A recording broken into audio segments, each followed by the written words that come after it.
Ahora vamos a ver entonces el control polar. Vamos a hacer un ejemplo para que veamos cómo funciona. Tendríamos un control de este tipo, que es en el que yo muevo esto, y vamos escogiendo el color, por decirlo así. Ven que el círculo al medio se va cambiando de acuerdo al color. Si salgo de aquí deja de funcionar, si salgo de aquí funciona, si le hago clic se hace para acá.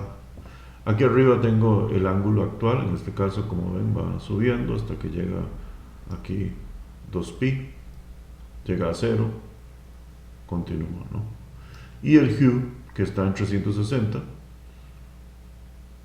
que es el color que hemos estado dando.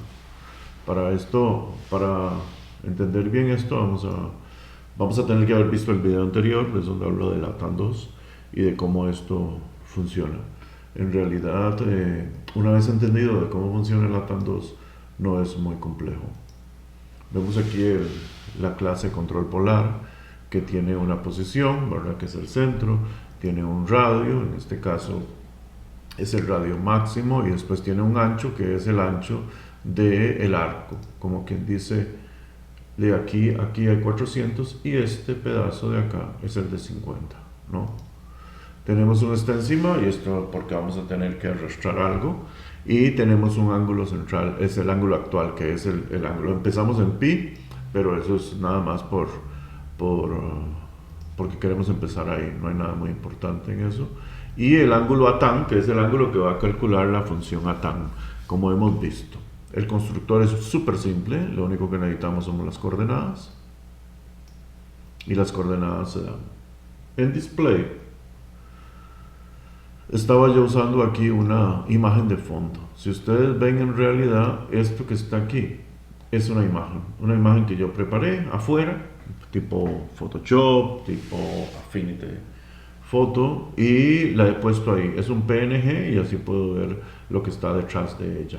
Entonces esta es la imagen que puse. Lo pudimos haber hecho en Processing, pero habría que hacerlo uno por uno con algunas líneas. Era más fácil y más simple de manejar, menos capacidad de cálculo se requiere cargando una imagen. Así es que esa imagen se carga desde el inicio, ¿verdad? Que es fondo central, aquí ven, y aquí yo lo cargo. Está por supuesto en el data. Entonces, el problema de la distancia del mouse aquí es simplemente la distancia que recorre entre el mouse y la posición central del círculo o la posición central del control. En este caso tenemos que la distancia del mouse entre dos, vamos a ver esto en un gráfico que es mucho más fácil, un gráfico que he preparado por acá, vamos a ver, que es este gráfico. Lo que vemos aquí, eso es más o menos lo mismo que tenemos allá. Este es el radio, como les decía. Este es el radio menos mi ancho y esta es la posición del mouse. Entonces el over, porque lo que estamos calculando aquí es un over o hover. La distancia primero es la del mouse, o sea, el mouse y el punto central. Y si esa distancia es menor que mi radio, pero es mayor que mi radio menos mi ancho, entonces está en esta franja. Y al estar en esta franja, este es mi ancho, entonces está over. Y ese es el modo en que se calcula el over en este sketch o en este tipo de arcos. Como ven, en realidad es fácil. Hemos calculado ya overs en círculos, over en rectángulos y ahora en arcos. Volvamos entonces y vemos que eso es lo que está aquí. En este caso es radio entre 2, porque el radio aquí más bien está funcionando prácticamente del ancho total, entonces por eso está puesto entre 2. Pero aquí está, es exactamente lo mismo que vimos en el slide. Ahora pintamos la imagen, esto para pintar las cosas encima, como las agujas, etc. Y en este caso nosotros vamos a calcular el hue. El hue, tal como dice la palabra en inglés, será entonces el matiz, ¿verdad? El tipo de que, como estamos trabajando el color en HSV, y en este caso tenemos 360, 100, 100, o sea que el hue tiene 360 grados, que es como lo estándar cuando uno trabaja con el hue. En ese caso entonces, cuando vamos a mapear cuál hue vamos a pintar, porque lo que vamos a hacer es cuál es el color que vamos a escoger, pues ponemos mi ángulo actual. Recuerden que mi ángulo actual es exactamente donde está posicionado, que va entre 0 y 2pi, que es toda la vuelta, y que va a devolver el ángulo, el hue, entre 0 y 360 para que nos dé el color.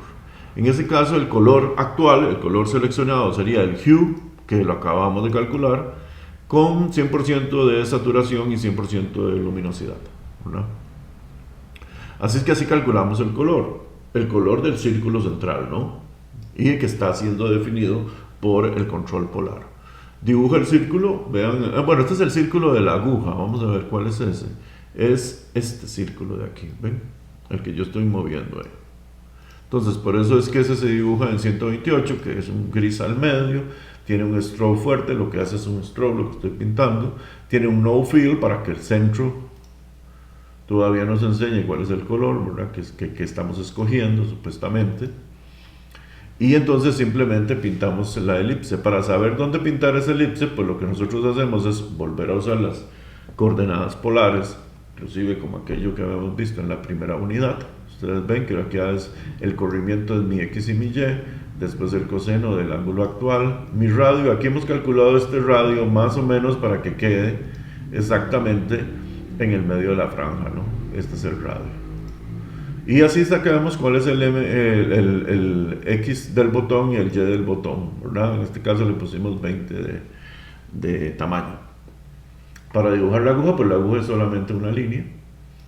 La forma de calcularlo es muy parecida, solamente que en este caso el radio va a ser un poquito más grande. Esto es para que se pase bastante esta fila que llega hasta acá, ¿ven? Se pasa aquí medio más. Por eso es que lo calculamos así. Aquí le vamos a hacer vean que es en color blanco, pero está 50% de transparencia. Y entonces hacemos la linecita. Esta es la aguja, ¿verdad? Este tipo de geometría la usamos en el último sketch de la primera unidad, cuando estábamos hablando allá de partículas polares. El círculo central, que es el círculo que estábamos trabajando en su momento, ese círculo central no tiene circunferencia, no tiene, ¿cómo se dice? Perímetro, no se le dibuja ningún perímetro. Se rellena con el color que hemos calculado acá, color seleccionado de acuerdo al hue, que se calcula de acuerdo al ángulo. Vean que, y entonces se hace este círculo en el puro centro, con 100 y 100, o en el centro del control, en mi X y mi Y 100 y 100 pues es la dimensión que tiene este círculo aquí, ¿verdad? Nada más como para ver el resultado. Igual pudo haber sido un cuadrado aquí o donde sea, ¿verdad? Eso es lo mismo, es para ver el resultado. Después tenemos los textos, que si se dieron cuenta había dos textos arriba. En uno tengo el ángulo actual, que está en radians, y en el otro tengo el hue actual, o sea, cuál es el color, el croma del color que estamos usando, el matiz, y simplemente están posicionados ahí, están, como se dice, recortados, o están hechos solo con dos decimales, ¿ok? El discurso tal vez aquí, como ven, esta es una clase bastante pequeña, en realidad no tiene mucho. El discurso principal posiblemente está en drag sobre mí. Drag sobre mí es la que calcula exactamente cuál es la posición del ángulo de acuerdo con el movimiento del mouse, ¿verdad? Si uno viene aquí, el asunto está en que yo voy a poner el mouse aquí y se tiene que mover al ángulo correcto. Yo voy a poner el mouse aquí y se tiene que mover al ángulo correcto. O sea que el procedimiento sería, yo le puedo dar el X y el Y del mouse y ella me tiene que decir cuál es el ángulo en el que estoy. Con ese ángulo entonces yo podría calcular el color. Esa es lo que vimos la vez pasada en el video anterior sobre la función ATAN, es exactamente en el modo en que funciona.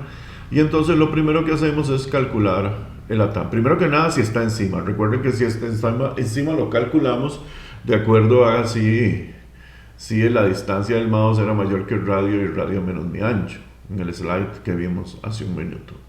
En este caso el ATAN se calcula si es que está encima, si no, no se hace nada. Vean que el if es completo. Si no está encima, pues no se hace nada, pero si está encima se calcula el ATAN 2, que es el mouse. Por cierto, ATAN siempre se calcula con Y primero y Y después, que es el mouse menos Y, menos la posición, o sea, para que se posicione al centro. ¿Cuál es el ángulo entre el mouse y el centro del control? Por eso es que dice menos mi X y menos mi Y. Porque si no ponemos eso, va a ser el mouse con respecto al 0 del sistema coordenado, que en última instancia sería el punto superior izquierdo. En este caso es con respecto a este punto, que es el centro del control, que en este sketch es el centro de la ventana, pero que podría ser cualquier otro. Me da los resultados de ATAM. Si nosotros nos acordamos que los resultados de ATAM, vamos a ver el otro slide, eran así. Primero, de 0 a pi, venían precisamente devolviendo exactamente los mismos, pero cuando empezamos de pi a 2pi, empieza en menos pi y regresa a 0. Esos son los resultados de la TAM. Y por eso nosotros tenemos que recalcular esto, reposicionarlo, para poder tener resultados iguales, totales, como los de processing, para así poder calcular el color. Entonces, en este caso, como lo vemos aquí, si el ángulo ATAM es menor que 0, recuerden que eso significa que estamos en la parte de arriba por cuanto este es todo el rango entre 0 y menos pi. Si es menor que 0, entonces lo corrijo. Ven aquí. Lo que hago es que pi, o sea, la parte de abajo le sumo a pi menos el positivo del ángulo. O sea, simplemente lo voy siguiendo para arriba. En caso de que el ángulo no sea menor que 0 es positivo, y en caso de que sea positivo se puede usar directamente, porque en ese caso tanto el ángulo en processing como el ángulo de TAM son iguales. ¿Lo ven? Y eso es lo que está aquí, porque una vez que yo tengo cuál es el ángulo ATAM, ese ángulo, mi ángulo actual es ese, y una vez que tengo ese ángulo actual, ya lo puedo perfectamente usar. ¿Y para qué lo uso? Para saber cuál es el ángulo y por lo tanto cuál es el color, que es el que estoy usando aquí. Y eso sería, porque si nosotros vamos al principal, pues como en todos estos sketches, los principales son muy pequeños. Tenemos una imagen de fondo, que ya les expliqué para qué es. Tenemos un control polar, que yo llamo mi control. Les dije que trabajábamos en USB. Aquí está mi control. Ven que lo posiciono en el centro, pero lo puse posicionado en cualquier otro lado. Cargo la imagen para poder usarla en la clase. En el background, como ya es costumbre, solamente lo despliego.